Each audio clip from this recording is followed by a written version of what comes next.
इज़रा की पुस्तक पढ़ेंगे। पहले अध्याय पहले वचन से पढ़ेंगे। फारस के राजा कुसरू के पहले वर्ष में यहोवा ने फारस के राजा कुसरू का मन उभारा कि यहोवा का जो वचन यिर्मयाह के मुँह से निकला था वह पूरा हो जाए। इसलिए उसने अपने समस्त राज्य में यह प्रचार करवाया और लिखवा भी दिया कि फारस का राजा कुसरू यो कहता है कि स्वर्ग के परमेश्वर यहोवा ने पृथ्वी भर का राज्य मुझे दिया है और उसने मुझे आज्ञा दी कि यहूदा के यरूशलेम में मेरा एक भवन बनवा। उसकी समस्त प्रजा के लोगों में से तुम्हारे मध्य जो कोई हो उसका परमेश्वर उसके साथ रहे और वह यहूदा के यरूशलेम को जाकर इस्राएल के परमेश्वर यहोवा का भवन बनाए। जो यरूशलेम में है वही परमेश्वर है और जो कोई किसी स्थान में रह गया हो जहाँ वह रहता हो उस स्थान के मनुष्य चांदी सोना धन और पशु देकर उसकी सहायता करे और इससे अधिक परमेश्वर के यरूशलेम के भवन के लिए अपनी अपनी इच्छा से भी भेंट चढ़ाए। तब यहूदा और बिन्यामीन के जितने पितरों के घरानों के मुख्य पुरुषों और याजकों और लेवियों का मन परमेश्वर ने उभारा था कि जाकर यरूशलेम में यहोवा के भवन को बनाए, वे सब उठ खड़े हुए और उनके आसपास सब रहने वालों ने चांदी के पात्र सोना धन पशु और अनमोल वस्तुएं देकर उनकी सहायता की। यह उन सब से अधिक था जो लोगों ने अपने अपनी इच्छा से दिया। फिर यहोवा ने भवन के जो पात्र नबूकदनेस्सर ने यरूशलेम से निकलकर अपने देवता के भवन में रखे थे उनको कुसरू राजा ने मिथुदात खजांची से निकलवा कर यहूदियों के शेशबस्सर नाम प्रधान को गिन कर सौंप दिया। उनकी गिनती यह थी, अर्थात सोने के 30 और चांदी के 1000 परात और 29 छुरी, सोने के 30 और मध्यम प्रकार के चांदी के 410 कटोरे तथा और प्रकार के पात्र 1000, सोने चांदी के पात्र सब मिलकर 5400 थे। इन सबों को शेशबस्सर उस समय ले आया जब बंधुए बाबुल से यरूशलेम को आए। इज़रा की किताब दूसरा अध्याय पहले वचन से पढ़ते हैं। जिनको बाबेल का राजा नबूकदनेस्सर बाबेल को बंधुआ करके ले गया था, उनमें से प्रांत के जो लोग बंधुआई से छुटकर यरूशलेम और यहूदा को अपने अपने नगर में लौटे वे ये हैं। ये जरुब्बाबिल, यीशु, नहम्याह, सराया,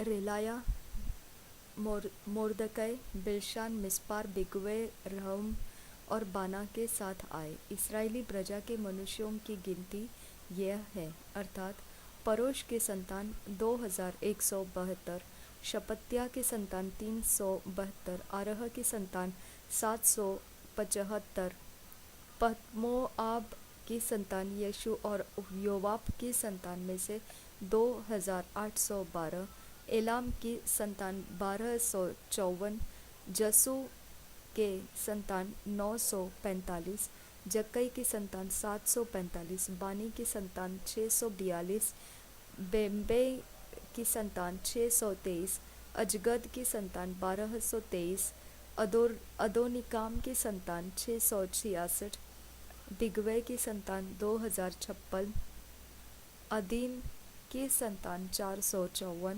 यहिजकिय्याह की संतान आतेर की संतान में से 98 और बैसे की संतान 323, योरा के लोग 112, हशुम के लोग 223, गिब्बार के लोग 95, बेतलेहम के लोग 123, नतोपा के मनुष्य 56, अनातोत के मनुष्य 128, अजमावेत के लोग 42, किर्यतारीम कपीरा और बेरोत के लोग 743, रामा और गेबा के लोग 621, निकमास के मनुष्य 122, बेतेल और ऐ के मनुष्य 223, नबो के लोग 52, मगबीस की संतान 156, दूसरे इलाम की संतान 1254, हरीम की संतान 320, लोद, हदीद और ओनो के लोग 725, यरीहो के लोग 345, सना के लोग 3630। फिर याजकों अर्थात यीशु के घराने में से यदया की संतान 973, इम्मेर की संतान 1052, पशहूर की संतान 1247, हरीम की संतान 1017। फिर लेविय अर्थात यीशु की संतान कदमियल की संतान होदव्या की संतान में से 74। फिर गवैयों में से असाप की संतान 128।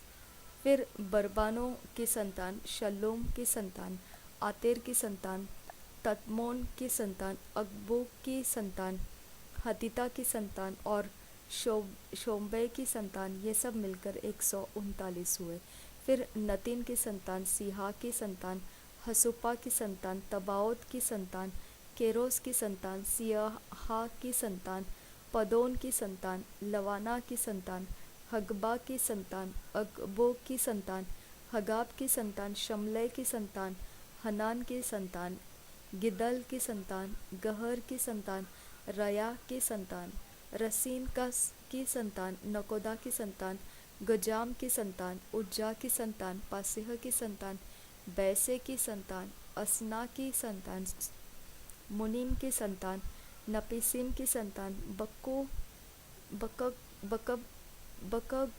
की संतान हकुपा की संतान हरहोर की संतान बसलूत की संतान महिदा की संतान हर्षा की संतान बरकास की संतान सिसरा की संतान तिमोह की संतान नसीह की संतान और हतीपा की संतान। फिर सुलेमान के दासों की संतान सोते के संतान हसोपेरेत की संतान परूदा के संतान याला की संतान दरकान की संतान गिट्टेल की संतान शपत्या की संतान हत्तिल की संतान पोक्रेतस बायम की संतान और आमी की संतान सब नतीन और सुलेमान के दासों की संतान 392 थे। फिर जो तेलमेहला तेलहर्षा करूब अटान और इमेर से आए, परंतु वे अपने अपने पितरों के घराने और वंशावली न बता सके कि वे इसराइल के हैं। वे ये हैं अर्थात बलाया की संतान तोबियाह की संतान और नकोदा की संतान जो मिलकर 652 थे। और याजकों की संतान में से हबाया की संतान हक्कोस की संतान और बर्जिल्ले की संतान जिसने गिलादी बर्जिल्ले की एक बेटी को ब्याह लिया और उसी का नाम रख लिया था। इन सबों ने अपनी अपनी वंशावली का पत्र औरों की वंशावली की पोथियों में ढूंढा, परंतु वे न मिले, पर इसलिए वे अशुद्ध ठहराकर याजक पद से निकाले गए। इसको बॉक्स करना 62। और अधिपति ने उनसे कहा कि जब तक उरीम और तुम्मीम धारण रेड कलर स्टार करके बॉक्स करना है 62 को। और अधिपति ने उनसे कहा कि जब तक उरीम और तुम्मीम धारण करने वाला कोई याजक न हो तब तक कोई परम पवित्र वस्तु खाने न पाए। समस्त मंडली मिलकर 42,360 की थी। इनको छोड़ इनके 7,337 दास दासियाँ और 200 गाने वाले और गाने वालियाँ थी। उनके घोड़े 736, खच्चर 245, ऊँट 435 और गदहे 6,720 थे। और पितरों के घरानों के कुछ मुख्य पुरुषों ने जब यहोवा के भसन को जो यरूशलेम में है आए, तब जब यहोवा के भवन को जो यरूशलेम में है आए तब परमेश्वर के भवन को उसी के स्थान पर खड़ा करने के लिए अपनी अपनी इच्छा से कुछ दिया। उन्होंने अपनी अपनी पूंजी के अनुसार 61,000 दरकमोन सोना और 5,000 माने चांदी और याजकों के योग्य 100 अंगरखे अपनी अपनी इच्छा से उस काम के खजाने में दे दिए। तब याजक और लेविय और लोगों में से कुछ और गवैये और द्वारपाल और नतीन लोग अपने नगर में और सब इसराइली अपने अपने नगर में फिर बस गए। बॉक्स करना, लास्ट वचन रेड कलर स्टार देना। 3 अध्याय इज़रा की किताब पहले वचन से पढ़ते। जब 7वां महीना आया और इसराइली अपने अपने नगर में बस गए तो लोग यरूशलेम में एक मन होकर इकट्ठे हुए। तब योसादाक के पुत्र यीशु ने अपने भाई याजकों समेत और शलतियल के पुत्र जरुब्बाबिल ने अपने भाइयों समेत कमर बांधकर इसराइल के परमेश्वर की वेदी को बनाया कि उस पर होम बलि चढ़ाए, जैसे कि परमेश्वर के भक्त मूसा की व्यवस्था में लिखा है। तब उन्होंने वेदी को उसके स्थान पर खड़ा किया, क्योंकि उन्हें उस ओर की देशों के लोगों का भय रहा, और वे उस पर यहोवा के लिए होम बलि अर्थात प्रतिदिन सवेरे और सांझ को होम बलि चढ़ाने लगे। और उन्होंने झोपड़ियों के पर्व को माना, जैसे कि लिखा है, और प्रतिदिन के होम बलि एक एक दिन की गिनती और नियम के अनुसार चढ़ाए। और उनके बाद नित्य होम बलि और नए नए चांद और यहोवा के पवित्र किए हुए सब नियत पर्वों के बलि और अपनी अपनी इच्छा से यहोवा के लिए सब स्वेच्छा बलि हर एक के लिए बलि चढ़ाए। 7वें महीने के पहले दिन से वे यहोवा को होम बलि चढ़ाने लगे, परंतु यहोवा के मंदिर की नेव तब तक न डाली गई थी। तब उन्होंने पत्थर गढ़ने वालों और कारीगरों को रुपया और सिदोनी और सोरी लोगों को खाने पीने की वस्तुएं और तेल दिया कि वे फारस के राजा कुसरू के पत्र के अनुसार देवदार की लकड़ी लबानोन से जापा के पास के समुद्र में पहुंचाए। उनके परमेश्वर के भवन में जो यरूशलेम में है, आने के दूसरे वर्ष के दूसरे महीने में शलतियल के पुत्र जरुब्बाबिल ने और योसादाक के पुत्र यीशु ने और उनके और भाइयों ने, जो याजक और लेवीय थे और जितने बंधुआई से यरूशलेम में आए थे, उन्होंने भी काम को आरंभ किया। और 20 वर्ष अथवा उससे अधिक अवस्था के लेवीय को यहोवा के भवन का काम चलाने के लिए नियुक्त किया। तो यीशु और उसके बेटे और भाई और कदमियल और उसके बेटे जो यहूदा के संतान थे और हेनादाद की संतान और उनके बेटे परमेश्वर के भवन में कारीगरों का काम चलाने को खड़े हुए। और जब राजों ने यहोवा के मंदिर की नींव डाली, तब अपने वस्त्र पहने हुए और तुरहिया लिए हुए याजक और झांझ लिए हुए आसाप के वंश के लेवीय इसलिए नियुक्त किए गए कि इस्राएलियों के राजा दाऊद की चलाई हुई रीति के अनुसार यहोवा की स्तुति करें। सो वे यह गा कर यहोवा की स्तुति और धन्यवाद करने लगे कि वह भला है और उसकी करुणा इसराइल पर सदा बनी है। और जब वे यहोवा की स्तुति करने लगे, तब सब लोगों ने यह जानकर कि यहोवा के भवन की नेव अब पड़ रही है, ऊंचे शब्द से जय जयकार किया। बॉक्स करना, स्टार देना, रेड कलर। परंतु बहुतेरे याजक और लेवीय और पूर्वजों के घरानों के मुख्य पुरुष अर्थात वे बूढ़े जिन्होंने पहला भवन देखा था, जब इस भवन की नेव उनकी आंखों के सामने पड़ी, तब फूट फूट कर रोने लगे और बहुतेरे आनंद के मारे ऊंचे शब्द से जय जयकार कर रहे थे। बॉक्स करना, स्टार देना, इसको भी रेड कलर। इसलिए लोग आनंद से जय जयकार का शब्द लोगों के रोने के शब्द से अलग पहचान न सके, क्योंकि लोग ऊंचे शब्द से जय जयकार कर रहे थे और वह शब्द दूर तक सुनाई देता था। बॉक्स करना, स्टार करना, उसको भी। इज़रा की किताब 4 अध्याय पहले वचन से। जब यहूदा और बन्यामीन के शत्रुओं ने यह सुना कि बंधुआई से छूटे हुए लोग इसराइल के परमेश्वर यहोवा के लिए मंदिर बना रहे हैं। तब वे जरुब्बाबेल और पूर्वजों के घरानों के मुख्य मुख्य पुरुषों के पास आकर उनसे कहने लगे, हमें भी अपने संग बनाने दो, क्योंकि तुम्हारी नाई हम भी तुम्हारे परमेश्वर की खोज में लगे हुए हैं। और अश्शूर का राजा एसरहोदोन जिसने हमें यहाँ पहुँचाया, उसके दिनों से हम उसी की को बलि चढ़ाते भी हैं। जरुब्बाबेल यीशु और इसराइल के पितरों के घरानों के मुख्य पुरुष ने उनसे कहा, हमारे परमेश्वर के लिए भवन बनाने में तुमको हमसे कुछ काम नहीं। हम ही लोग एक संग मिलकर फारस के राजा खुसरो की आज्ञा के अनुसार इसराइल के परमेश्वर यहोवा के लिए उसे बनाएंगे। तब उस देश के लोग यहूदियों के हाथ ढीला करने और उन्हें डराकर मंदिर बनाने से रुकावट डालने लगे। बॉक्स करना, स्टार देना, रेड कलर। और फारस के राजा खुसरो के जीवन पर वरन फारस के राजा द्वारा के राज्य के समय तक उनके मनोरथ को निष्फल करने के लिए वकीलों को रुपया देते रहे। क्षयर्ष के राज्य के पहले दिनों में उन्होंने यहूदा और यरूशलेम के निवासियों का दोष पत्र उसे लिख भेजा। फिर अर्थक्षत्र के दिनों में बिशलाम, मिथदाद और ताबिल ने और उसके सहचरियों ने फारस के राजा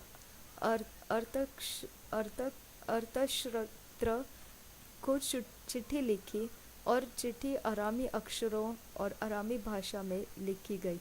अर्थात रहूम राजमंत्री और शिलशै मंत्री ने यरूशलेम के विरुद्ध राजा अर्थशस्त्र को इस आशय की चिट्ठी लिखी। उस समय रहूम राजमंत्री और शिमशै मंत्री और उनके और सहचारियों ने अर्थात दीनी, अपरसतकी, तरपली, अफारसी, अरेकी, बबेली, शशूनी, दहवी, अलामी आदि जातियों ने, जिन्हें महान और प्रधान और ओरनपर ने पार ले आकर शुम्रोन नगर में और महानद के इस पार के शेष देश में बसाया था, एक चिट्ठी लिखी। जो चिट्ठी उन्होंने अर्थक्षत्र राजा को लिखी उसकी यह नकल है। तेरे दास जो महानद के पार के मनुष्य है इत्यादि राजा को यह विदित हो कि जो यहूदी तेरे पास से चले आए वे हमारे पास यरूशलेम को पहुँचे हैं। वे उस दंगैत और घिनौने नगर को बसा रहे हैं, वरन उसकी शहरपनाह को खड़ा कर चुके हैं और उसकी नेव को जोड़ चुके हैं।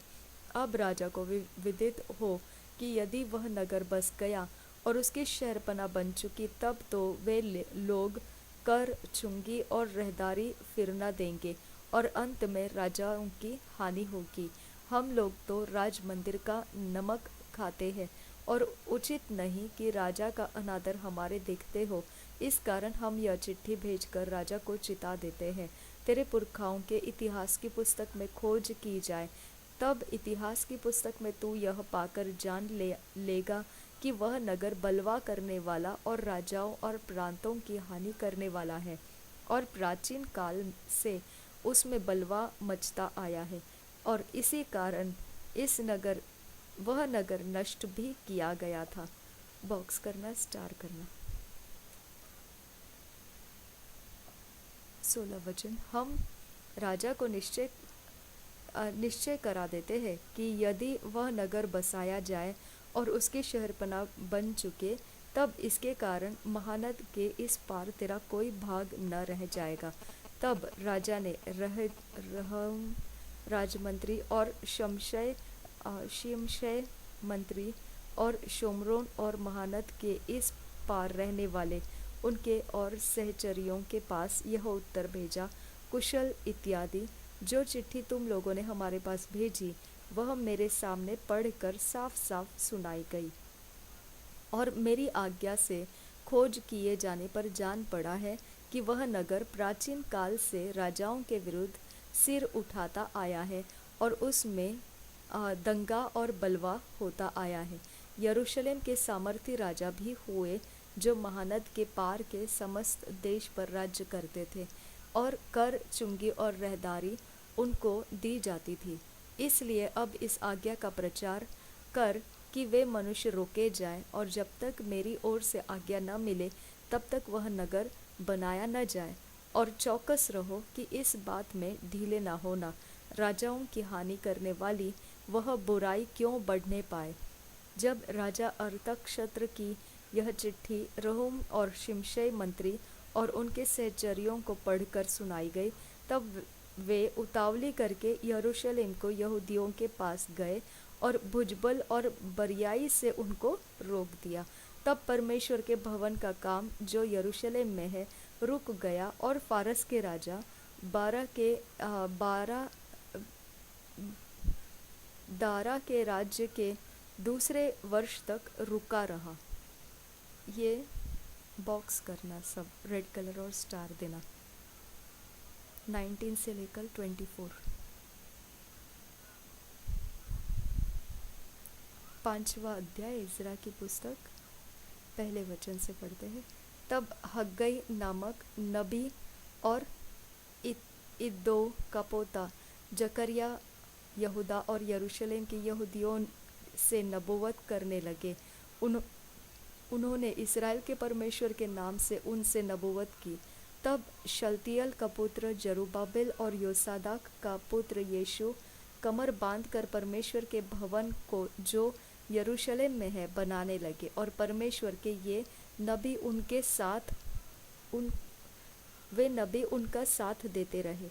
उसी समय महानद के इस पार का तत्नय नाम अधिपति और शतरबोज ने अपने सहचरियों समेत उनके पास जाकर यूँ पूछने लगा कि इस भवन के बनाने और इस शहरपनाह की खड़े करने की किसने तुमको आज्ञा दी है। तब हम लोगों से यह कहा कि इस भवन के बनाने वालों के क्या नाम है, परंतु यहूदियों के पुरनियों के परमेश्वर की दृष्टि उन पर रही। इसलिए जब तक इस बात की चर्चा दारा से न की गई और इसके विषय चिट्ठी के द्वारा उत्तर न मिला, तब तक उन्होंने इनको न रोका। जो चिट्ठी महानद के इस पार के अधिपति तत्नय और शतरबजने और महानद के इस पार के उनके सहचारी और अपारसकियों और राजा दारा के पास भेजी, उसकी नकल यह है।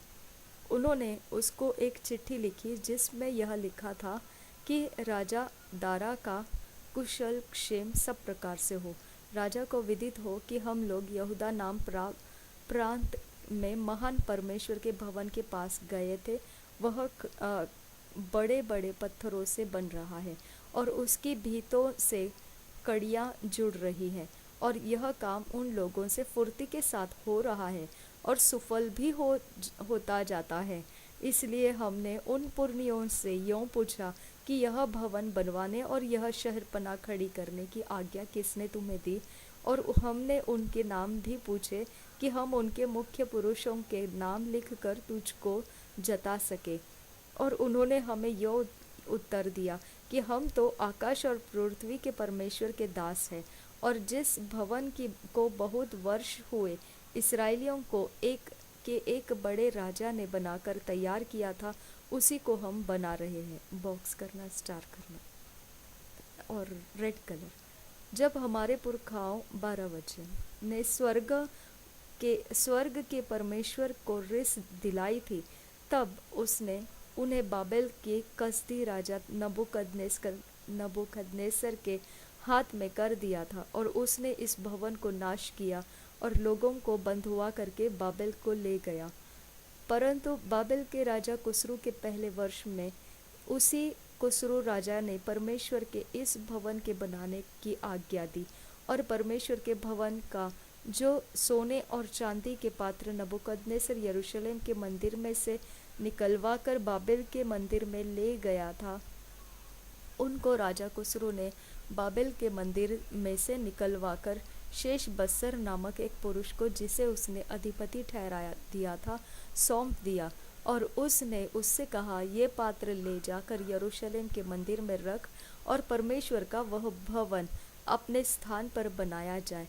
तब उसी शेष बस्सर ने आकर परमेश्वर के भवन की जो यरूशलेम में है नेव डाली, और तब से अब तक यह बन रहा है, परंतु अब तक नहीं बन पाया। अब यदि राजा को अच्छा लगे तो बाबेल के राज भंडार में इस बात की खोज की जाए कि राजा खुसरू ने सचमुच परमेश्वर के भवन के जो यरूशलेम में है बनवाने की आज्ञा दी थी या नहीं। तब राजा इस विषय में अपनी इच्छा हमको बताए।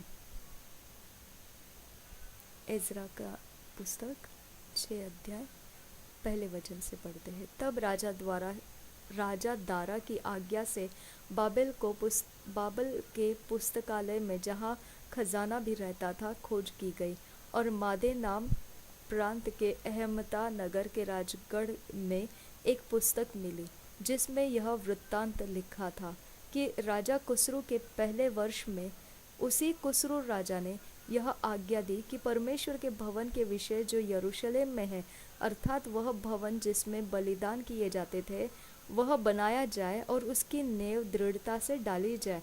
उसकी ऊंचाई और चौड़ाई 60 हाथ की हो, उसमें 3 रद्दे भारी भारी पत्थरों के हो और एक परत नई लकड़ी का हो, और इनकी लागत राजभवन में से दी जाए। और परमेश्वर के भवन के जो सोने और चांदी के पात्र नबूकदनेस्सर ने यरूशलेम के मंदिर में से निकलवा कर बाबेल को पहुंचा दिए थे, वे लौटा कर यरूशलेम के मंदिर में अपने अपने स्थान पर पहुंचाए जाए, और तो उन्हें परमेश्वर के भवन में रख देना। बॉक्स करना, इसको स्टार देना रेड कलर। आपको मज़ा आएगा जब मैं इसके सीक्रेट बताऊंगी आपको कि क्या हो रहा है, क्यों बॉक्स कर रहे हैं हम। ओके। अब हे महानद के पार के अधिपति तत्नय, हे शल्बोजनय, तुम अपने सहचरी महानद के पार के अपारस्कियों समेत वहाँ से अलग रहो। परमेश्वर के उस भवन के काम को रहने दो। यहूदियों का अधिपति और यहूदियों के पुरनियों परमेश्वर के उस भवन को उसी के स्थान पर बनाए। वरन मैं आज्ञा देता हूँ कि तुम्हें यहूदियों के उन पुरनियों में से ऐसा बर्ताव करना होगा कि परमेश्वर का यह भवन बनाया जाए, अर्थात राजा के धन में से, महानद के पार के कर में से उन पुरुषों का फुर्ती के साथ खर्चा दिया जाए। ऐसा न हो कि उनको रुकना पड़े। और क्या बछड़े,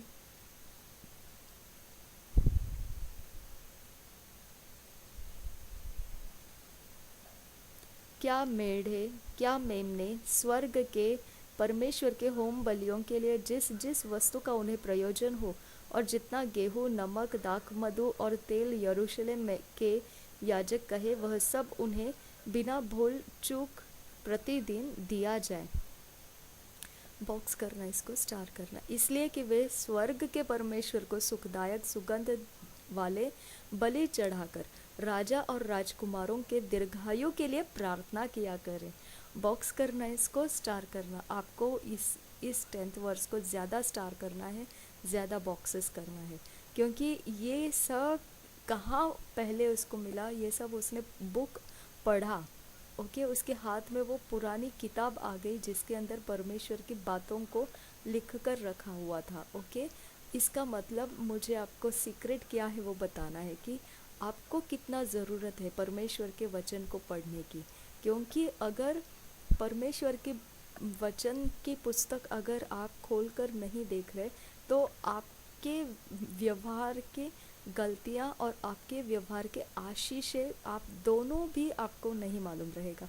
आपका ज्ञान रहेगा जितना आपने कुछ सालों पहले पढ़ा हुआ था, कहीं सुना हुआ था, उतना ही आपके पास स्टॉक रहेगा। तो आपके ज़िंदगी के अंदर की आशीषें रुकी है और आपको मालूम नहीं है क्यों रुकी है। ओके, शायद से आप ऐसा कुछ कर रहे हैं जिसके विषय में आपको मालूम नहीं, बाइबल मना करती है करने के लिए, और आपकी आशीषें खुलती जा रही है, तो आपको मालूम नहीं क्यों खुलती जा रही है। ओके, तो शायद से आपके कुछ ऐसे चीज़ें हो रही है जो परमेश्वर के लिए मजबूर कर रहा है आपको आशीष करने के लिए। ओके, हमारे लाइफ को रोड मैप होने की ज़रूरत है। हमको चलने के लिए फुटस्टेप्स होने की ज़रूरत है, और वो फुटस्टेप्स जो है हमारे परमेश्वर ने उसको नियोजित करना चाहिए। ओके, इंग्लिश में ऐसा लिखा है, the footsteps of good man are ordered by god. Okay, तो यहोवा परमेश्वर आ, क्या कहते हैं, भले मनुष्य के पैरों के लिए रास्ता तैयार करता है। ओके, उसके लिए चलने के हर एक फुट स्टेप तैयार करता है। तो ये वचन सारे फुट स्टेप्स देता है। ठीक है, तो आपको ये सीक्रेट यहाँ पर मैं सिखा रही हूँ, मैं आपको बॉक्स करने के लिए कह रही हूँ, क्योंकि कितनी बार वो मंदिर को खो दिए थे, कितनी बार अभी तक के वक्त में आपने कितनी बार पढ़ा कि वो मंदिर बार बार खोया जा रहा है, बार बार लेकर आ रहे, बार बार वाचा का संदूक खोया जा रहा है, बार बार लेकर आ रहे।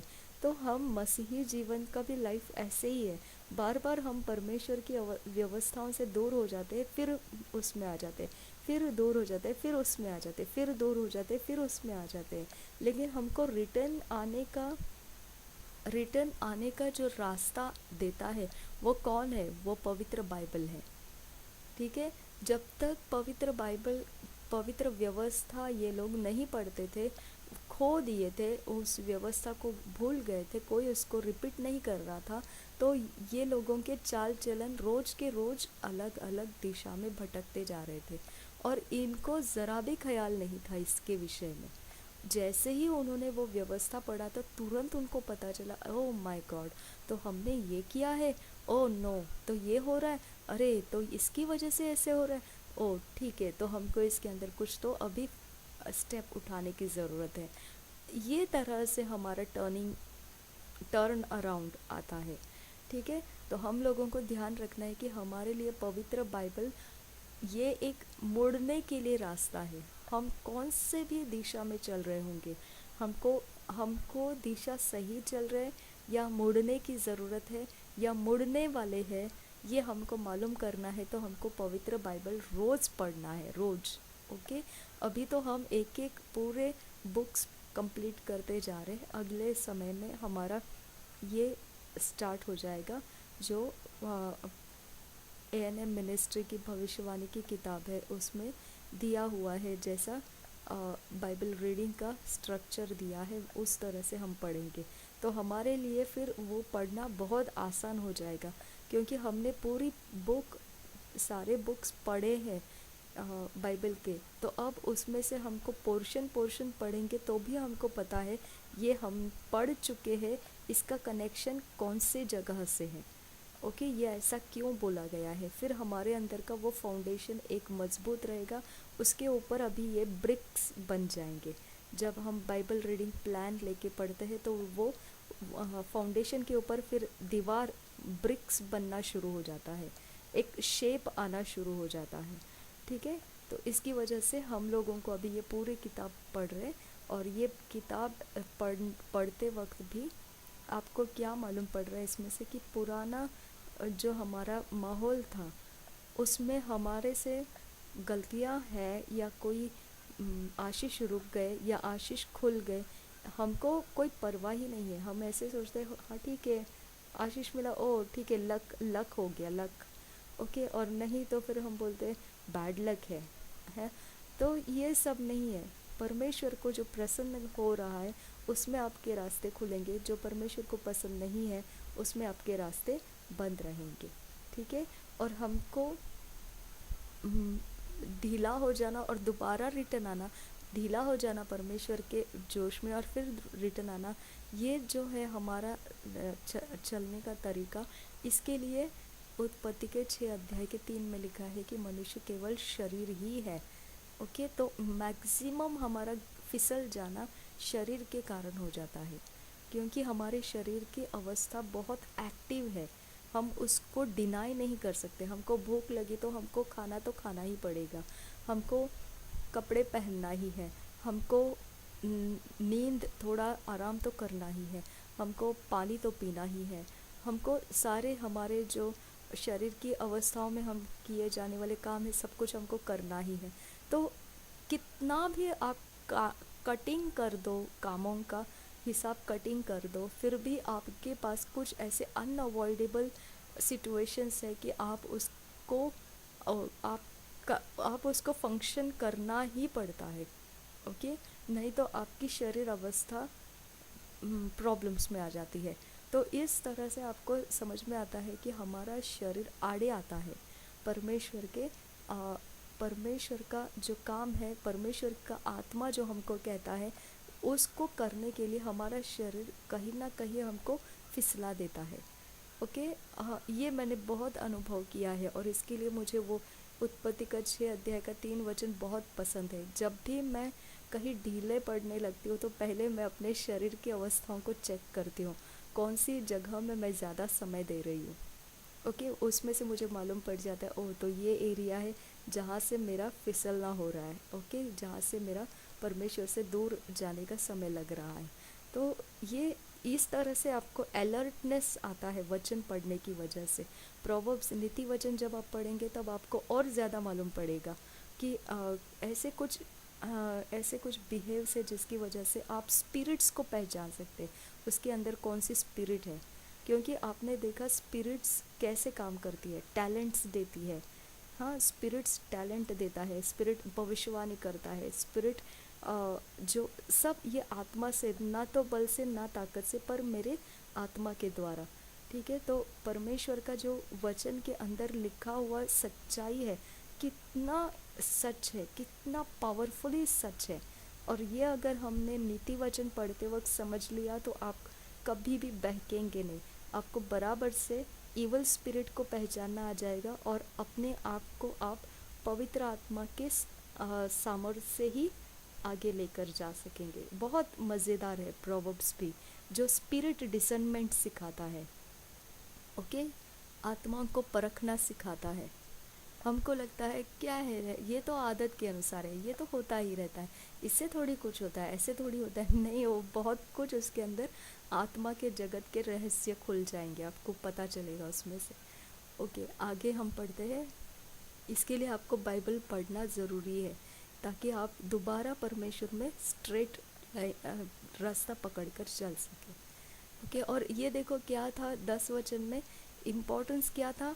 दीर्घ आयु के लिए वो प्रार्थना कर सकते हैं।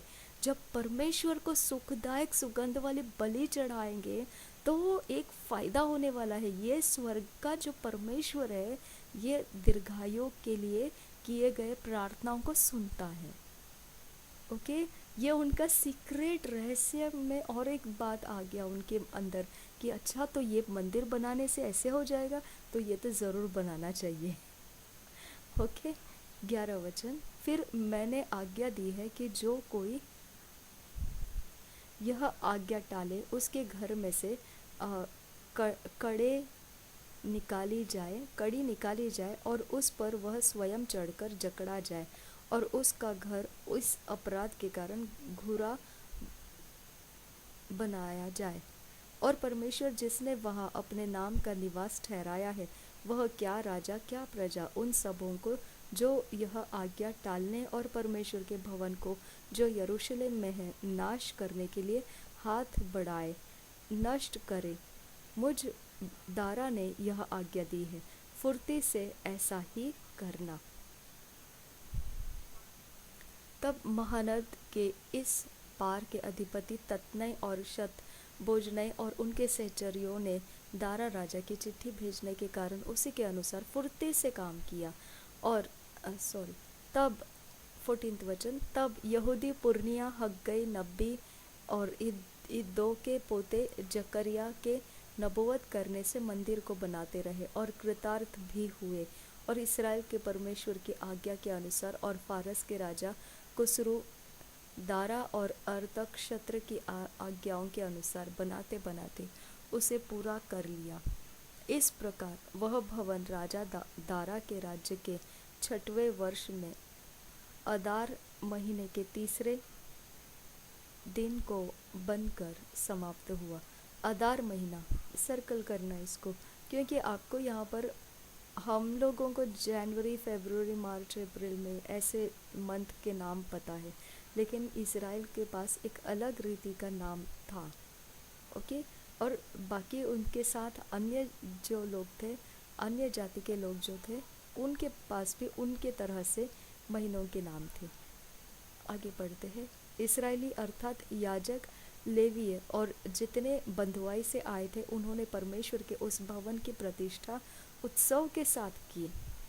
और उस भवन का की प्रतिष्ठा में उन्होंने 100 बैल और 200 मेढ़े और 400 मेमने और फिर सब इसराइल के निमित्त पाप बलि करके इसराइल के गोत्रों की गिनती के अनुसार 12 बकरे चढ़ाए। तब जैसे मूसा की पुस्तक में लिखा है वैसे ही उन्होंने परमेश्वर की आराधना के लिए जो यरूशलेम में है बारी बारी से याजकों और दल दल के लेवियों को नियुक्त कर दिया। फिर पहले महीने के 14वें दिन को बंधुआई से आए हुए लोगों ने फसह माना, क्योंकि याजकों और लेवियों ने एक मन होकर अपने अपने को शुद्ध किया था, इसलिए वे सब के सब शुद्ध थे। और उन्होंने बंधुआई से आए हुए सब लोगों और अपने भाई याजकों के लिए और अपने अपने लिए फसह के पशु बलि किए। तब बंधुआई से लौटे हुए इसराइली और जितने और देश की अन्य जातियों की अशुद्धता से इसलिए अलग हो गए थे कि इसराइल के परमेश्वर यहोवा की खोज करें, उन सबों ने भोजन किया और अख़मीरी रोटी का पर्व 7 दिन तक आनंद के साथ मनाते रहे, क्योंकि यहोवा ने उन्हें आनंदित किया था। और अश्शूर के राजा का मन उनकी ओर ऐसा फेर दिया कि वह परमेश्वर अर्थात इसराइल के परमेश्वर के भवन के काम में उनकी सहायता करे। एजरा की किताब 7 अध्याय पहले वचन से। इन बातों के बाद अर्थात फारस के राजा अर्थक्षत्र के दिनों में इज़रा बाबेल से यरूशलेम को गया। यह सराया का पुत्र था और सराया अजर्या का पुत्र था। अजर्या हितकिया का पुत्र, हितकिया शल्लूम का, शल्लूम सदोक का, सदोक अहीलू का, अहीतूब का, अहीतूब अमर्या का, अमर्या अजर्या का, अजर्या मरायोत का, मरायोत जरह्या का, जरह्या उज्जी का, उज्जी बुक्की का, बुक्की अबीशू का, अबीशू पिनहास का, पिनहास एलियाजर का, और एलियाजर हारून महायाजक का पुत्र था। यही एजरा मूसा की व्यवस्था के विषय जिसे इसराइल के परमेश्वर यहोवा ने दी थी निपुण शास्त्री था, और उसके परमेश्वर यहोवा की कृपा दृष्टि जो उस पर रही, इसके कारण राजा ने उसके मुँह मांगा वर दे दिया। और कितने इसराइली और याजक, लेवीय, गवैये और द्वारपाल और नतीन के कुछ लोग अर्थक्षत्र राजा के 7वें वर्ष में यरूशलेम को ले गए, और वह राजा के 7वें वर्ष के 5वें महीने में यरूशलेम को पहुंचा। पहले महीने के पहले दिन को वह बाबेल से चल दिया, और उसके परमेश्वर की कृपा दृष्टि उस पर रही।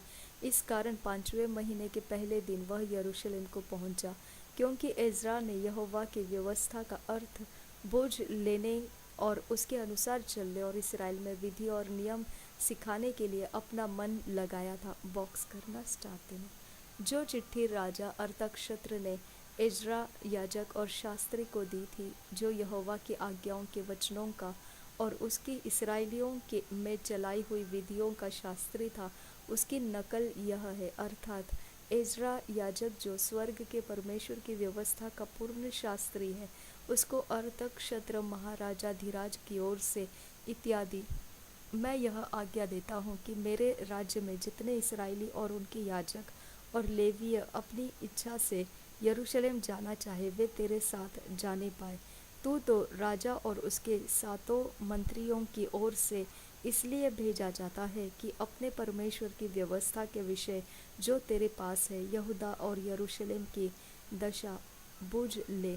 और जो चांदी सोना राजा और उसके मंत्रियों ने इसराइल के परमेश्वर को, जिसका निवास यरूशलेम में है, अपनी इच्छा से दिया है, और जितना चांदी सोना कुल बाबेल प्रांत में तुझे मिलेगा, और जो कुछ लोग और याजक अपनी इच्छा से अपने परमेश्वर के भवन के लिए जो यरूशलेम में है देंगे, उसको ले जाए। इस कारण तू उस रुपये से फुर्ती के साथ बैल, मेढ़े और मेमने, उनके योग्य अन्न बलि और अर्घ की वस्तुओं समेत मोल लेना, और उस वेदी पर चढ़ाना जो तुम्हारे परमेश्वर के यरूशलेम वाले भवन में है। और जो चांदी सोना बचा रहे, उससे जो कुछ तुझे और तेरे भाइयों को उचित जान पड़े, वही अपने परमेश्वर की इच्छा के अनुसार करना।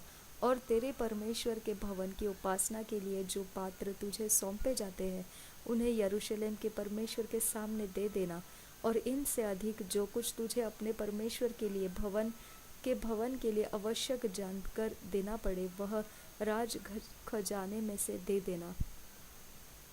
मैं अर्थक्षेत्र राजा यह आज्ञा देता हूँ कि तुम महानद के पार के सब खजांचियों से जो कुछ इज़रा याजक, जो स्वर्ग के परमेश्वर की व्यवस्था की का शास्त्री है, तुम लोगों से चाहे वह फुर्ती के साथ किया जाए, वो बॉक्स करना 21 को और अंडरलाइन करना।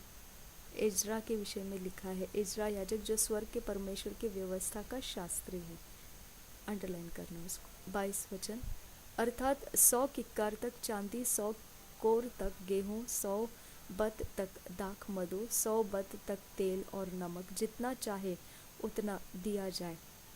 जो जो आज्ञा स्वर्ग के परमेश्वर की ओर से मिले, ठीक उसी के अनुसार स्वर्ग के परमेश्वर के भवन के लिए किया जाए। राजा और राजकुमारों के राज्य पर परमेश्वर का क्रोध क्यों भड़कने पाए।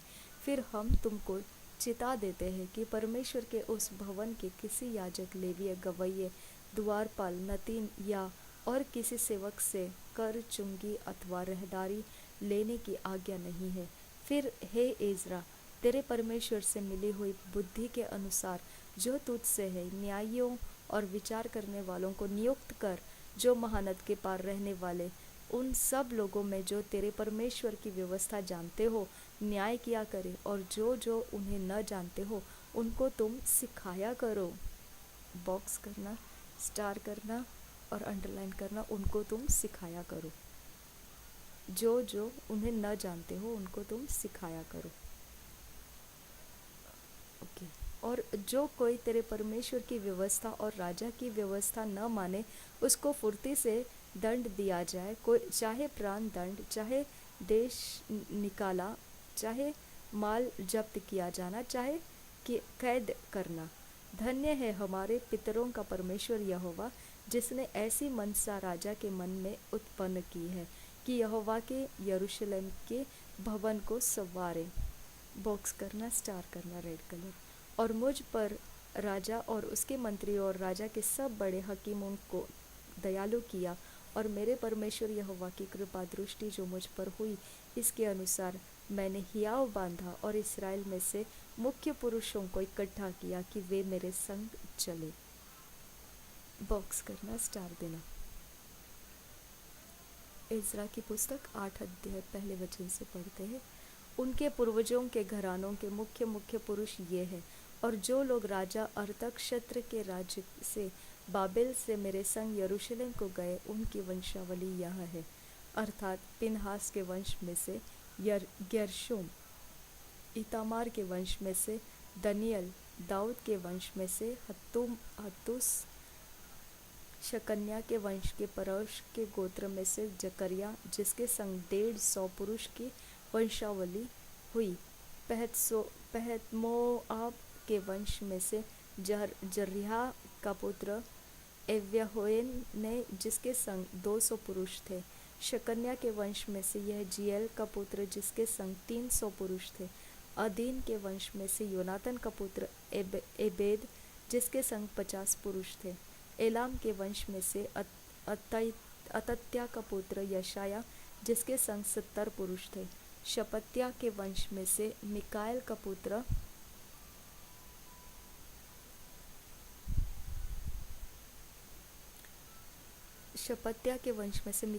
पुत्र जबद्या, उसके संग 80 पुरुष थे। योआब के वंश में से यहीएल का पुत्र ओबद्या, जिसके संग 218 पुरुष थे। शलोमित के वंश में से योसीव्या का पुत्र, जिसके संग 160 पुरुष थे। बेम्बै के वंश में से बेम्बै का पुत्र जकरिया, जिसके संग 28 पुरुष थे। अजगाद के वंश में से हक्कातान का पुत्र योहानान, जिसके संग 110 पुरुष थे। अदोनिकाम के वंश में से जो पीछे गए, उनके ये नाम है, अर्थात एलीपेलेत, यीएल और समाया, और उनके संग 60 पुरुष थे। और बिगवै के वंश में से उतै और जबूद थे, और उनके संग 70 पुरुष थे। इनको मैंने उस नदी के पास जो अहवा की ओर कहती है इकट्ठा कर लिया, और वहाँ हम लोग 3 दिन डेरे डाले रहे और मैंने वहाँ लोगों और याजकों को देख लिया, परंतु किसी लेविया को न पाया।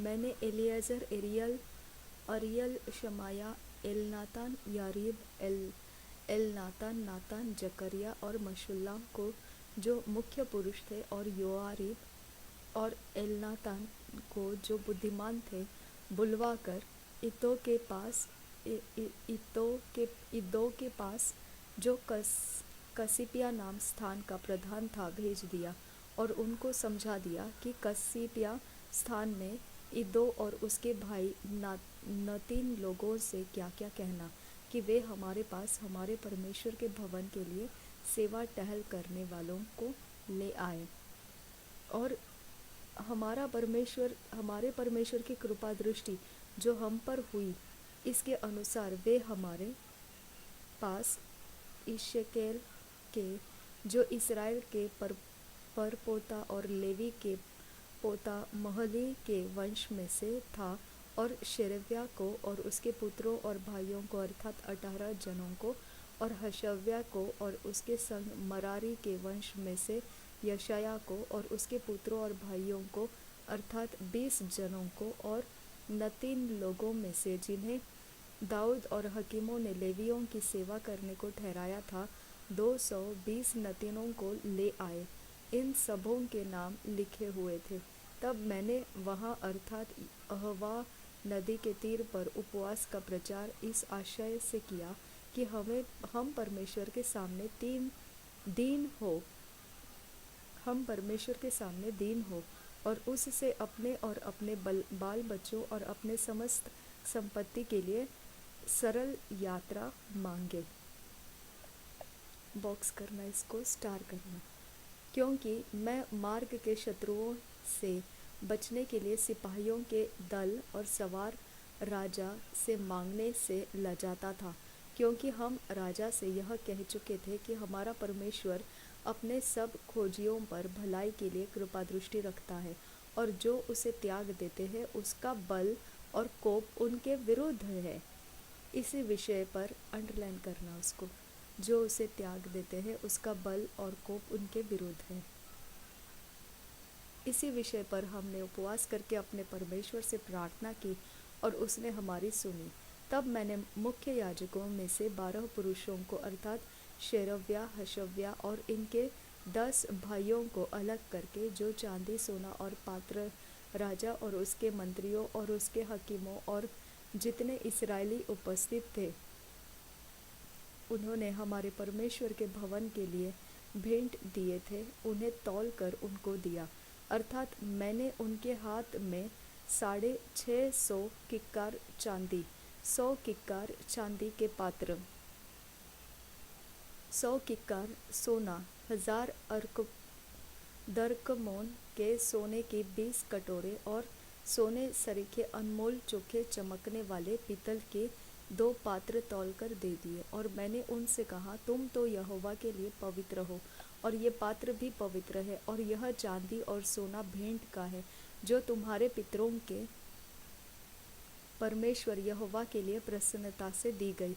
इसलिए जागते रहो, और जब तक तुम इन्हें यरूशलेम में प्रधान याजकों और लेवियों और इस्राएल के पितरों के घरानों के प्रधानों के सामने यहोवा के भवन की कोठरियों में तौल कर न दो, तब तक इनकी रक्षा करते रहो। तब याजकों और लेवियों ने चांदी, सोने और पात्रों को तौल कर ले लिया कि उन्हें यरूशलेम को हमारे परमेश्वर के भवन में पहुंचाए। पहले महीने के 12वें दिन को हमने अहवा नदी से कूच करके यरूशलेम का मार्ग लिया, और हमारे परमेश्वर की कृपा दृष्टि हम पर रही, और उसने हमको शत्रुओं और मार्ग पर घात लगाने वालों के हाथ से बचाया। निदान हम यरूशलेम को पहुँचे और वहाँ 3 दिन रहे। फिर चौथे दिन वह चांदी, सोना और पात्र हमारे परमेश्वर के भवन में उरिया के पुत्र मरेमोत याजक के हाथ में तौल कर दिए गए, और उसके संग पिनहास का पुत्र एलियाजर था, और उनके साथ यीशु का पुत्र योजाबाद लेविया और बिन्तुई का पुत्र नोअबद्या लेविया थे। वे सब वस्तुएं गिनी और तौली गई, और उनका तौल उसी समय लिखा गया। जो बंधुआई से आए थे उन्होंने इस्राएल के परमेश्वर के लिए होम बलि चढ़ाए, अर्थात समस्त इस्राएल के निमित्त 12 बछड़े, 96 मेढ़े और 77 मेमने, और पाप बलि के लिए 12 बकरे। यह सब यहोवा के लिए होम बलि था। तब उन्होंने राजा की आज्ञाएं महानद के इस पार के अधिकारियों और अधिपतियों को दी, और उन्होंने इस्राएली लोगों और परमेश्वर के भवन के काम में सहायता की। इज़रा की पुस्तक 9 अध्याय पहले वचन से पढ़ते हैं।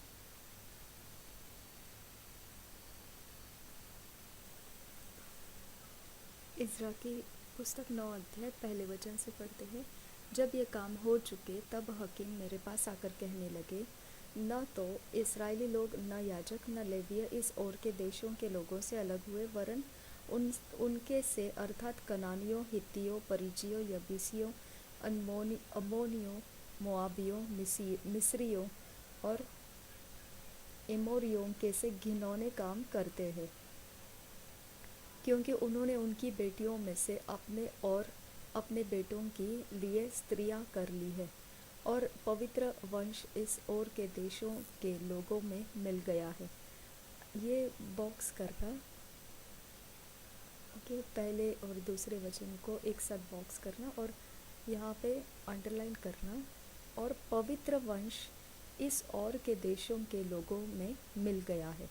तो हम लोगों को परमेश्वर पवित्र वंश बनाया है, इसकी वजह से हमको अशुद्धता में नहीं जाना है, ओके। और जो अन्य जातियों में होता है वो हम नहीं है अभी, वरन हकीम और सरदार इस विश्वासघात में मुख्य हुए हैं।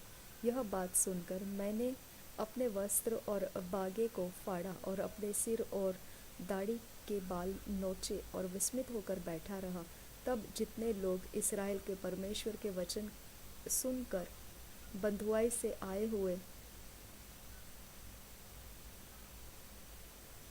लोगों के विश्वासघात के कारण थरथराते थे, सब मेरे पास इकट्ठे हुए, और मैं सांझ की भेंट के समय तक विस्मित होकर बैठा रहा। परंतु सांझ की भेंट के समय मैं वस्त्र और बागा फाड़े हुए उपवास की दशा में उठा, फिर घुटनों के बल झुका और अपने हाथ अपने परमेश्वर यहोवा की ओर फैलाकर कहा, हे मेरे परमेश्वर, मुझे तेरी ओर अपना मुंह उठाते लाज आती है, और हे मेरे परमेश्वर, मेरा मुंह काला है, क्योंकि हम लोगों के अधर्म के काम हमारे सिर पर बढ़ गए हैं, और हमारा दोष बढ़ते बढ़ते आकाश तक पहुंचा है।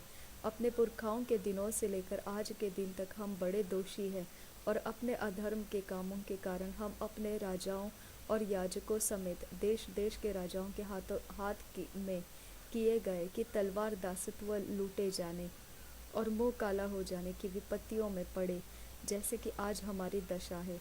पर अब थोड़े दिन से हमारे परमेश्वर यहोवा का अनुग्रह हम पर हुआ है कि हम में से कोई कोई बच निकले, और हमको उसके पवित्र स्थान में एक खूंटी मिले, और हमारा परमेश्वर हमारी आंखों में ज्योति आने दे, और दासत्व में हमको कुछ विश्रांति मिले।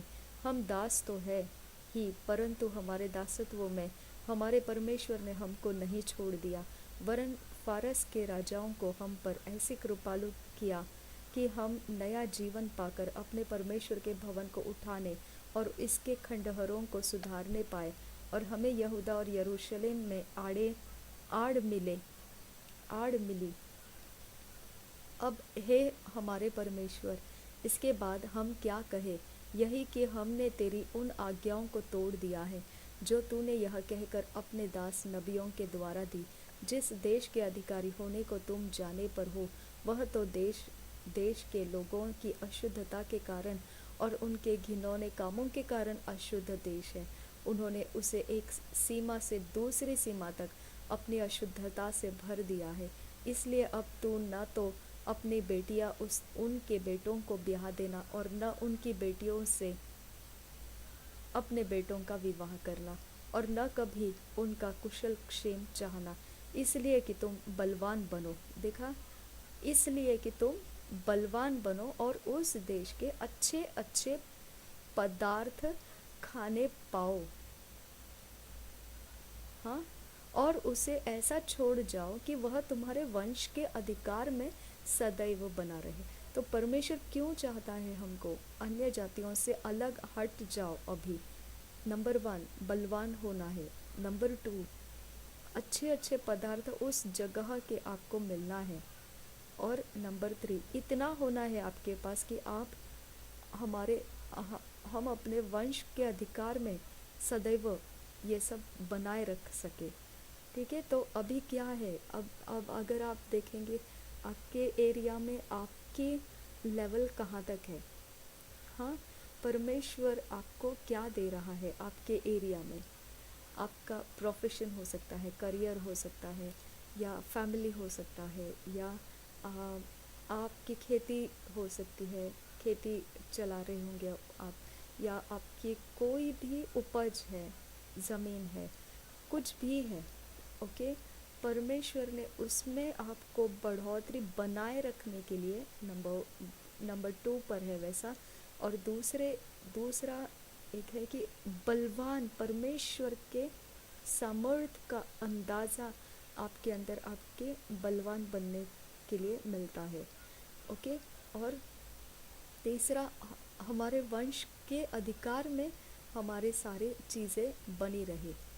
ये अगर ये 3 चीज़ें आपको चाहिए तो आप मिक्सिंग रिलेशनशिप करना छोड़ दीजिए। ओके, आप जो प्रभु में आ चुके हैं तो प्रभु की ही दिशा में आप एक मन से चलते जाइए। अपने पीढ़ियों से पीढ़ियों तक के लिए प्रार्थना कीजिए कि ये एक मन से आगे बढ़ता जाए। आपको भी मालूम पड़ा है पीढ़ियों से पीढ़ियों तक आपका ये प्रार्थना लागू होता है। ओके, परमेश्वर याद रखता है, उस हिसाब से पीढ़ियों में जाकर परमेश्वर काम करता आया है, अभी तक हमने पढ़ा है। ठीक है, तो ये कारण से आपको ध्यान रखना है कि अशुद्ध को घिनौने काम करने वाले रहते हैं, अशुद्ध रहते हैं ये जो अन्य जातियों में से ब्याह कर लाना। तो ये सारी जगह से देवी देवताओं को या वहाँ से कोई भी प्रकार के शक्तियों के ज्ञान को लेकर वो लोग अपने अपने जगह से आएंगे और वो उनकी भक्ति को अपने साथ अपने अंदर खेलते हुए आएंगे। ओके, आपको मालूम नहीं पड़ेगा क्योंकि उनकी वो भक्ति है। ओके, उनकी वो श्रद्धा है, उनकी वो भक्ति है, वो उसको इनकार नहीं करेंगे। और वो हर एक बात में, स्वभाव में, इंटरेस्ट में आपको दिखाई देगा। वो भक्ति या उनके अंदर की श्रद्धा आपको मालूम पड़ते जाएगी। ओके, आप उसको नज़रअंदाज कर देंगे, लेकिन क्या खो देंगे, आप कमज़ोर बन जाएंगे शत्रु के सामने। आपको अच्छे अच्छे उस एरिया ऑफ लाइफ में अच्छे अच्छे पदार्थ आपको नहीं मिलेंगे खाने के लिए, यानी आप अनुभव नहीं कर पाएंगे अच्छी अच्छी बातों का। और तीसरी बात, आपके पास इतना नहीं रहेगा कि आपके वंश उसके ऊपर अधिकार कर सके। ओके, फिर क्या कमाया आपने, है ना। इसके लिए ये सौदा बिल्कुल ही मूर्खता का है। अपने बेटों को बेटियों को अन्य जातियों में ब्याह देना ये बिल्कुल मूर्खता का चैलेंज है, मूर्खता का चैलेंज है ये। ओके, आगे बढ़ते हैं हम, क्योंकि परमेश्वर ने कितना प्यारा वर्ड यूज़ किया है, मैंने तुमको पवित्र जाति बनाया है। अब तुमको पवित्र जाति है, तुम्हारे अंदर मैं अपना बल रखना है और तुमको अच्छी अच्छी चीज़ों से तृप्त करना है और तुमको आगे वंश के अधिकार में भी बनाए रखना है। क्या बात है, इतना मौल्यवान चीज़, हम बहुमूल्य चीज़ है परमेश्वर की, और हम भटकते हैं। ये एजुकेटेड है, वो ग्रेजुएट है, ये डबल ग्रेजुएट है, हाँ तो ये लड़का अच्छा है, वो लड़का अच्छा है, कोई बात नहीं, थोड़ा कास्ट में फ़र्क हो जाता है या कस्टम में फ़र्क हो जाता है, कोई बात नहीं है, चलो छोड़ दो, कोई बात नहीं, हम ले लेते हैं उनको शादी ब्याह में। हम कितना बड़ा सौदा यहाँ परमेश्वर का जो चीज़ है, जो परमेश्वर ने दिया हुआ है, उसको खोने के लिए तैयार है। इतना मूर्खता का सौदा हम कर रहे हैं। ओके, उससे अच्छा आप अकेले रहो और ख़त्म हो जाओ, क्या प्रॉब्लम है आपको। ओके, आगे बढ़ते हैं। उस सब के बाद जो हमारे बुरे कामों और बड़े दोष के कारण हम पर बीता है, जबकि हे हमारे परमेश्वर, तूने हमारे अधर्म के बराबर हमें दंड नहीं दिया, वरन हम में से कितनों को बचा रखा है। तो क्या हम तेरी आज्ञाओं का फिर से उल्लंघन करके इन घिनौने काम करने वाले लोगों से समधियाना का संबंध करें? क्या तू हम पर यहाँ तक कोप न करेगा जिससे हम मिट जाए और न तो कोई बचे और न कोई रह जाए? हे इस्राएल के परमेश्वर यहोवा, तू धर्मी है। हम बचकर मुक्त हुए हैं, जैसे कि आज वर्तमान है। देख, हम तेरे सामने दोषी है, इस कारण कोई तेरे सामने खड़ा नहीं रह सकता। आपको यहाँ ध्यान रखना है, जो यहोवा मूसा के समय आपने देखा है, जो यहोवा आदम और हवा के समय आपने देखा है, जो यहोवा आपने इस्राएल के वक्त में देखा है, हाँ, वो यहोवा अब ये लोगों के सामने कैसा छिपा हुआ है। ओके, लोग जी रहे, जा रहे, जी रहे, जा रहे, चल रहे, चल रहे, चल रहे, और क्या हो रहा है? सब गड़बड़ियाँ हो रही है। लेकिन कोई तो एक इंसान होता है जो परमेश्वर की ओर हमको वो दिखा देता है कि परमेश्वर, ये तो हमसे गलती हो गया है।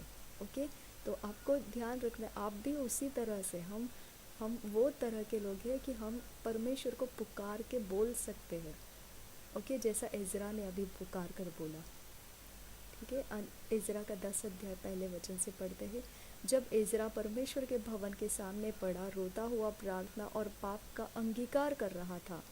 हाँ, पाप का अंगीकार कर रहा था वो, और रोता हुआ प्रार्थना कर रहा था। तब इस्राएल में से पुरुषों, स्त्रियों और बच्चों की एक बहुत बड़ी मंडली उसके पास इकट्ठी हुई, और लोग बिलख बिलख कर रो रहे थे। तब यहीएल का पुत्र शकन्या, जो एलाम के वंश में का था, इज़रा से कहने लगा, हम लोगों ने इस देश के लोगों में से अन्य जाति स्त्रियों ब्याह कर अपने परमेश्वर का विश्वासघात तो किया है, परंतु इस दशा में भी इस्राएल के लिए आशा है। अब हम अपने परमेश्वर से यह वाचा बांधे कि हम अपने प्रभु की सम्मति और अपने परमेश्वर की आज्ञा सुनकर थरथराने वालों की सम्मति के अनुसार ऐसी सब स्त्रियों को और उनके बच्चों को दूर करें और व्यवस्था के अनुसार काम किया जाए। तो उठ, क्योंकि यह काम तेरा ही है और हम तेरे साथ हैं, इसलिए हियाव बांध कर इस काम में लग जा। तब इज़रा उठा और याजकों, लेवियों और सब, देखो क्या किया, टर्निंग अराउंड। ओके, जो भी आपका किया है गलती, कोई प्रॉब्लम नहीं, लेकिन अब उसमें से मुड़ जाओ, टर्न हो जाओ। ओके, और टर्न होने की वजह से परमेश्वर से नया वाचा बांधो कि अभी आपका जो भी है अवस्था, ये परमेश्वर जो तेरा वचन कहेगा वही हम जिएंगे, जो तेरा वचन नहीं कहेगा हम उसको नहीं जिएंगे। आपका ये वाचा परमेश्वर के साथ हो जाएगा तो परमेश्वर दोबारा आपके साथ आ जाएगा। ओके, लेकिन उस वाचा के अनुसार आपको जीना भी है, सिर्फ टर्न अराउंड करके छोड़ नहीं देना है, उसके अनुसार आपको फिर वायदे के अनुसार आपको पूरा भी करना है वो। तो हाँ, आगे बढ़ते हैं। तो उठ, क्योंकि यह काम तेरा ही है और हम तेरे साथ हैं, इसलिए हियाव बांध कर इस काम में लग जा। तब इज़रा उठा और याजकों, लेवियों और सब इस्राएलियों के प्रधानों को यह शपथ खिलाई कि हम इसी वचन के अनुसार करेंगे, और उन्होंने वैसी ही शपथ खाई। तब राजा परमेश्वर के भवन के सामने से उठा और एल्याशिबा के पुत्र यूहन्नान की कोठरी में गया, और वहां पहुंचकर न तो रोटी खाई न पानी पिया, क्योंकि वह बंधुआई में से निकल आए हुए हो के विश्वासघात के कारण शोक करता रहा। तब उन्होंने यहूदा और यरूशलेम में रहने वाले बंधुआई में से आए हुए लोगों में यह प्रचार कराया कि तुम यरूशलेम में इकट्ठा हो, और जो कोई हकीमों और पुरनियों के सम्मति न मानेगा और 3 दिन के भीतर न आए, उसकी समस्त धन संपत्ति नष्ट की जाएगी, और वह आप बंधुआई से आए हुओं के सब सभा से अलग किया जाएगा। तब यहूदा और बिन्यामीन के सब मनुष्य 3 दिन के भीतर यरूशलेम में इकट्ठा हुए। यह 9वें महीने के 20वें दिन में हुआ, और सब लोग परमेश्वर के भवन के चौक में इस विषय के कारण भारी और भारी वर्षा के मारे कांपते हुए बैठे रहे। तब इज़रा याजक खड़ा होकर उनसे कहने लगा, तुम लोगों ने विश्वासघात करके अन्य जाति स्त्रियां ब्याह ली और इससे इसराइल का दोष बढ़ गया है। इसलिए अब अपने पितरों के परमेश्वर यहोवा के सामने अपना पाप मान लो और उसकी इच्छा पूरी करो और इस देश के लोगों से और अन्य जाति स्त्रियां से अलग हो जाओ।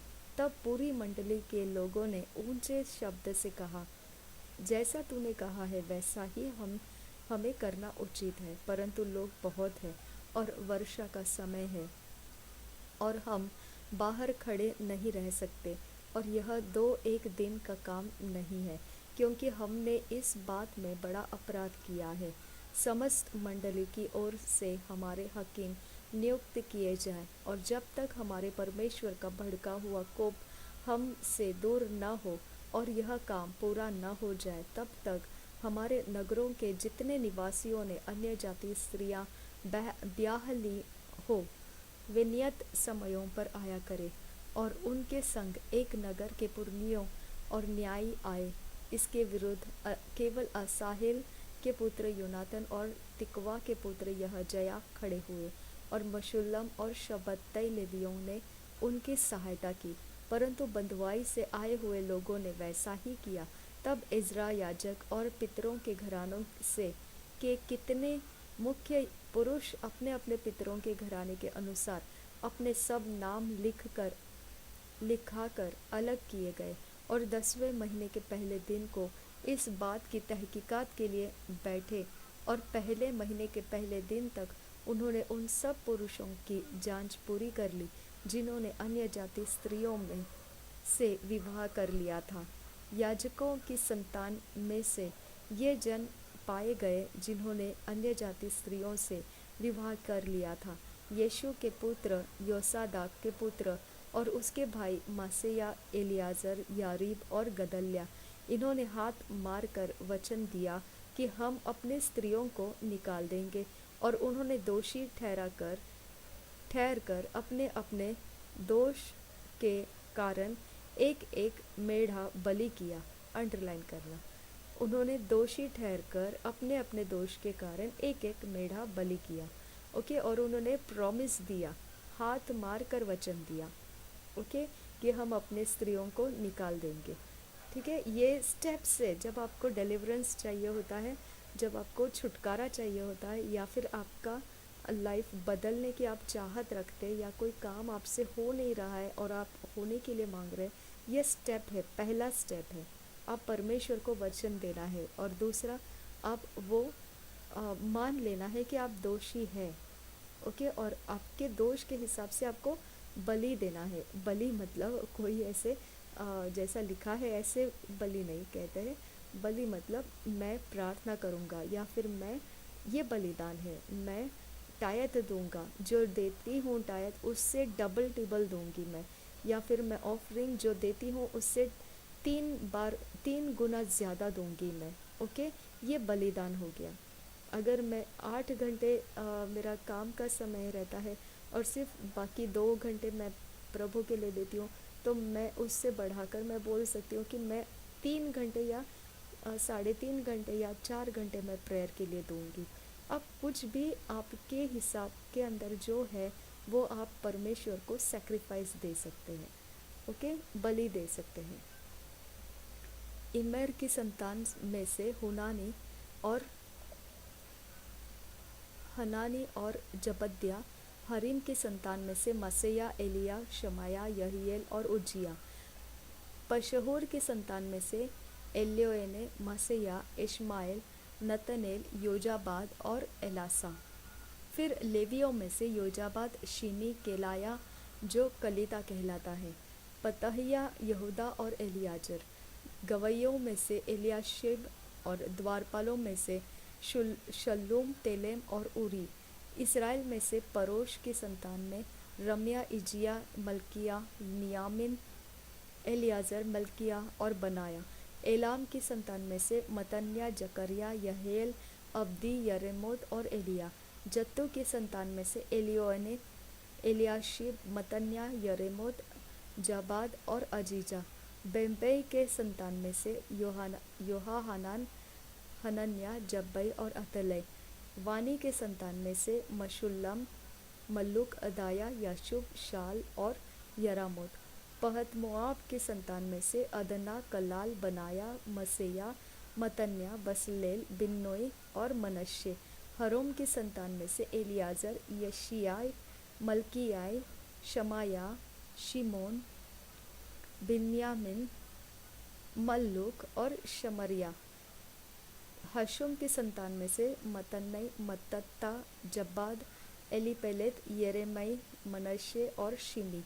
बानी की संतान में से मादै, अमाम, उएल, बनाया, बेदयाह, कलूही, बन्या, मरेमोत, एलियाशिब, मतन्या, मतनै, यासूब, बानी, बिन्नोई, शिमी, शेलेम्या, नातान, अदाया, मकनदेबे, शिशै, शारे, अजरेल, शेलेम्या, शेमरिया, शल्लूम, अमरिया और योसेफ।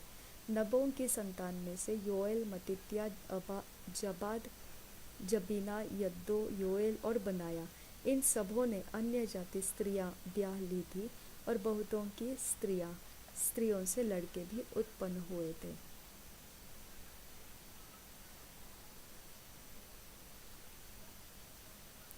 नहम्याह की पुस्तक पहले अध्याय से पढ़ेंगे।